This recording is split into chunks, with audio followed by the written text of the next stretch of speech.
Good morning, everybody. Welcome to our morning market update for Thursday, August the 3rd of 2017. It will be our last one for this week. We'll be back on Monday. Tomorrow is Friday, which is non-farm payrolls, and we open our trading room early with our subscribers at 8:15 in the morning. So trade pros that are listening, mark that down on your calendar. Tomorrow we start at 8:15 to trade in preparation for the non-farm payrolls report. It's big. There's some opportunities. It's pretty much the only news report that I'll consistently trade. All right, so yesterday's earnings. First of all, let's start by recapping what we saw on Wednesday, some of the price action from there. AIG is up 1.1%, following a beat on earnings. Fitbit is up 3%. Fitbit is a stock that I once owned, and then I actually purchased the hardware, the Fitbit watch, and there's a lot of talk. I don't want to scare anybody of this, that the little sensor at the back that constantly blinks has some cancer-causing properties to it. So I don't know. I don't want to take a risk. I don't want to risk it, so I sold it to somebody else. And I told them why I sold it. I was ethical about it. So Groupon is up. Doesn't mean the stock's not going to go up. I'm just saying I'm a scaredy cat. Groupon's up 9.3% on growing marketplace strength. So Groupon absolutely smashes their report. Square is down 1.4% after announcing that they don't really know what they're doing in the market, and they're not sure why they exist and why people need Square. I'm just kidding. They didn't say that, but they're down 1.4%. Tesla's up 6.4% after hours, after talking about Model 3's production quota. And we'll talk about Tesla in a minute in more detail. All right, in Asia, Japan's down 0.3%. Hong Kong's down 0.3% as well. China's down 0.4%, and India's down 0.7%. And I got a feeling the weakness in the Asian session is a result of Donald Trump's new metrics or new isolation and protectionism agenda. He's picking a fight with China now too. So it's going to be China, it's going to be Russia, Venezuela, Canada, Mexico. Who else? There's a lot. North Korea, obviously. It's a lot of fights. It's tough to fight all those fights at once. But there you go. So we'll talk about that later. I don't have anything on that in today's morning market update. Just listen to the news. You have to have a Squawk service. We got a good one for you. But yeah, that's something that could come up at some point today as well. All right, in Europe at midday, London's up 0.3%. Paris is up 0.5%. Frankfurt is down 0.2%. So you see European markets shake off some of the jitters from the Asian market. And then we go into the S&Ps, which are down 0.1%.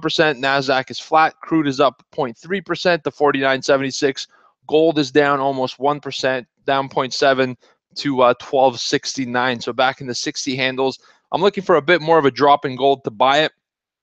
And I'm looking for maybe a little bit more upside in oil to sell it once more and catch another down move. We pretty much caught the down move right at the infancy, right at the beginning. So we got a chance to make some money on that. All right. This morning we had at 8:30 we had initial jobless claims. They came out at 242,000 versus, sorry, the other way around, 240,000 versus 242 expected. So it's slightly better, but it's pretty much on pace as the expectations. All right. 9:45 we have PMI services. 10 a.m. we have the all-important ISM non-manufacturing index. That's a gauge of the services sector, and it makes up about 70% of the U.S. economy. So the reason this is important today at 10 a.m. is because it's an early look or an indication of what might happen in tomorrow's non-farm payroll report.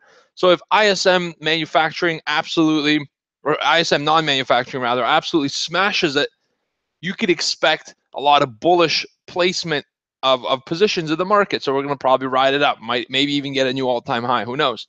Look at the order flow; it'll tell you the secret. But that means tomorrow, now we're opening towards a bullish sentiment. So if it's bullish and non-farm payrolls miss even to a little degree or don't excite as much or don't beat to a high degree as non-manufacturing, you got the potential. Everybody's long. Oops, now we got to get out trade. And there comes the free fall short as an opportunity. So that's how you have to think about it. Sentiment versus what's actually coming out. It doesn't matter what the number is in the news. It matters what traders think of it. That's the important thing. All right. Factory orders at 10 a.m. 10:30, we got natural gas inventory. I love natural gas inventory days. Oh, I love them. I'm getting excited thinking about it. I can't wait to trade at 10:30 with the group. All right. Dow Jones hits 22,000 in yesterday's session. Boeing, Simple BAs contributing much of the growth, up about 6% since July 26th earnings. Apple also provided some upside boost to Dow Jones. And yesterday we talked about selling Apple on the open and then maybe covering that short or buying back your puts at the previous high. I think it was about 157. And man, that was a remarkable, it was really precise. I didn't take advantage of it because I was trading the futures, but you had an opportunity on the open to fade that gap, the earnings gap. And then as soon as it hit the previous high on Apple, it started to kind of find some support. That was an interesting trade. All right, let's talk about, the Dow is up 20% since election day as well, and it's recorded 3 1,000-point gains in 2017. That's an interesting statistic, very bullish. All right, let's talk about Bank of England, and we got to talk about Tesla, and then we got to stop talking. Let me talk so I could stop talking. Bank of England, there was a whisper number a couple of days ago that the Bank of England might actually increase interest rates. Now, the Bank of England is the same thing in the UK as the Federal Reserve is the United States. So there's talk that they might raise interest rates. That's hawkish. That's actually good for the currency. So a lot of these traders started to buy on rumor. What happens when you buy on rumor? You're gambling. Okay, you're gambling. And what ended up happening is they actually did a 6-2 vote to keep interest rates at 0.25% unchanged, and the market hated it. The British pound slid 120 points and down 0.9%, and it's weak because all these traders were positioned for a surprise hike, and it didn't happen. So you got to unwind your trade. Basically, who's the first? They all rush to the exit. You're in a little room. There's one exit. There's 10,000 people, and a fire's lit in the middle. Some of them are going to fall victim if they got themselves in that situation. You know, that's not a room you want to be in. But it was voluntary. It wasn't accidental. All right. So that's what happened. Traders rushed for the exit, and then they had to get their trades filled on the way down for the longs that were trying to get in before the announcement here. So 6-2 decision, pound crumbled. The biggest fear, though, the one thing that really set traders off to the downside was the following. All right. The Bank of England and Mark Carney cut their forecast for 2017's GDP from 1.8 to 1.7%, and cut the 2018 expectation from 1.7% to 1.6%, which means they're not as confident in economic growth. They've cut their GDP forecast. That's not a hawkish statement at all. They're expecting hawkishness, and they got dovish, which means rate cuts, stimulation, and being involved in the market. That's what ended up happening. So that's why the pound's getting, well, pounded. So watch GBP, watch the cable today. It's a pretty important pair for you to correlate and track with. Last thing I want to talk about, it's going to take 2 minutes. Tesla reported a narrower than expected loss in Q2. Let me tell you how crazy the market's gotten in 2017. Tesla reports a narrower than expected loss in Q2, up 6.2% after hours. What? You lost money and you got investors rewarded for it? How does that work? That's crazy to me. Anyways, they lost less than, I guess, before. So losing less is kind of winning. And it is. In trading, it's the same thing. If you're losing less, you are winning. So good job to Tesla. Revenues climbed to $2.8 billion, up from $1.3 billion a year ago. And you're still at a loss. Therefore, your expenses will probably also increase. Not probably, but they have also increased. Elon Musk, CEO, said they're on track to achieve a 10,000 unit production week by the end of 2018. I'm on track to make $10 million by the end of today. That's just a statement. You know what I mean? It means nothing. Sending shares up by 7%. Executives also discussed a Model 3 ramp up. So they wanted to increase the production of the Model 3, which is the more, how do I say this, average Joe car. Not everyone could afford $130K to buy a Model S, all right? But they said the Model 3 production will be ramped up. They're going to increase that. And they didn't talk about how that might cannibalize their revenue for the Model S and the X. Because think about it. Some people buy Tesla just because it's a Tesla. They want to make a stance on the environment. They want to be green. They want to be environmentally friendly. They want to be cool. They want to drive electric. But the Model S, the Model X costs a lot more money than the Model 3. So will somebody choose the Model 3 over the Model S and pay less money just to get into a Tesla? And the answer is probably going to be yes. How many people will that be? How much will that draw down from their higher end lineup sales and bring it into the Model 3? That's what investors want to know. That's kind of the cloud of doubt around this stock and whether or not they're going to be able to meet that production quota. Here's something interesting. This is very interesting to me. To get a Model 3 back in the day, you had to put $1,000 deposit down. Did you guys know that? It was interesting. You put $1,000 down, and they say you cancel your order up until you receive your car, but this is kind of putting you in queue. You'll be one of the first people to receive it, blah, blah, blah. So hundreds of thousands of people did this in anticipation of getting their Model 3. So it's really nice for Tesla to finance their operations by collecting deposits and paying 0 interest rates for it. You know what I mean? That's basically interest-free financing for the company through these deposits. Recently, there's a lawsuit open at the moment by one of their clients that says, I've called, I've emailed, I've done everything short of going to Elon Musk's door and asking him for my deposit back. And they're just saying, due to high processing, blah, blah, blah, giving them the runaround, giving them the kind of stuff I would never give to my clients. You hear that kind of crap from me, call me out on it.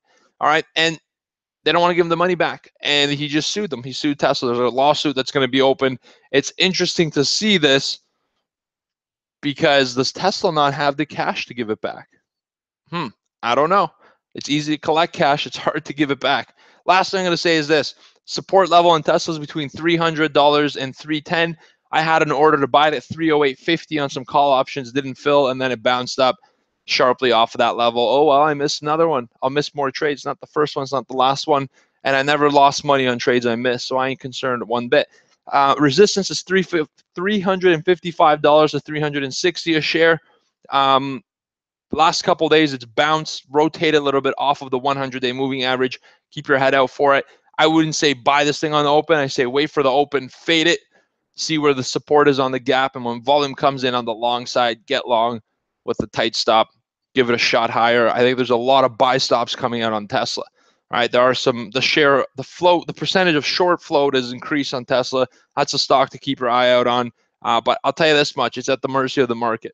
If the market collapses, and I'm starting to get more and more bearish on the overall equity market, no way Tesla's going to be the one company that pulls through.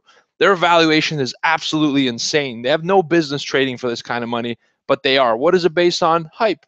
It's all based on hype. But I'll tell you something. When hype reverts to the mean, you got an opportunity to go green as a short seller. You guys take care. Have a great day. I know you're really close to me today. The camera's zoomed in. So let me know if I got any blemishes that I got to Photoshop out or something. I usually don't sweat during these webinars, so you won't see sweat running down my forehead. But you guys take care. I'll see you on Monday. Remember, tomorrow, no morning market update. But if you want to trade with us, doesn't mean that you can't hear from us. Join the trading room. Become a subscriber. We're going to trade non-farm payrolls together. The Day Trader Pro package comes with a live room, and we trade every morning 9 a.m. to 11 a.m. without fail. So I'll see you guys in the room, or I'll see you on Monday on YouTube. Sunday, I got a really nice interview coming out on the YouTube channel, so I really hope you guys enjoy it. I talked to Trent, and he talks about the 3 Forex broker types and some interesting things on the industry that you may not have known. The Forex industry, how it works, what an ECN is. Does a real ECN exist? What a dealing desk is, and in addition to that, straight through processors. Those are 3 different brokers. So watch out for that. Trent's a very knowledgeable guy in the industry. He gave us a lot of insight on the operational side. That interview comes out Sunday at 1 p.m. on our YouTube channel. You guys take care. Have a blast. Have a great weekend with you and your families. And remember, we work hard. Find some time to play hard as well. You owe it to yourself, and you owe it to me because I'm asking you for it. Just kidding. All right, guys, take care. Have a great day. Trade room, guys. Ciao. Trading room, guys. Just give me a second. Let me boot up the room here. And let me end YouTube first and foremost. We got an interesting day coming up. We're going to have some real good opportunities for the trade. We're looking for a couple of good ones here. We're not looking to kill it on 1 or 2. We're looking for a couple of good trades.